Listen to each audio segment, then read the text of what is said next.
বন্ধুরা, জয় শ্রীকৃষ্ণ। নমস্কার, সবাই কেমন আছেন? আশা করি ভালো আছেন, আমিও ভালো আছি। তো শুভ দুপুর সবাইকে। তো দেখো, আজকে একটা ইনগ্রিডিয়েন্ট নিয়ে চলে আসলাম চুলের জন্যে।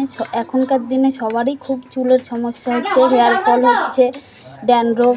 তো এই সবগুলোর থেকে মুক্তি পেতেই এই ইনগ্রিডিয়েন্টটা বানালাম। তো তোমরাও কিন্তু বাড়িতে বানিয়ে এটা ইউজ করতে পারো, খুবই ভালো কাজ দেবে। এগুলো সবটাই প্রাকৃতিক জিনিস, কেমিক্যাল কিছুই নেই। তো এটার মধ্যে আছে ফ্ল্যাক্সি, মেথি, আমলকি, আমলা পাউডার, শিকাকাই পাউডার এবং একটু লেবুর রসও দিয়েছি, পেঁয়াজের রস দেবো, আর একটু ভিটামিন ই ক্যাপসুল দেবো। তো এই সব জিনিসগুলো দিয়ে কিন্তু তোমরা এই ইনগ্রিডিয়েন্টটা বানাতে পারো।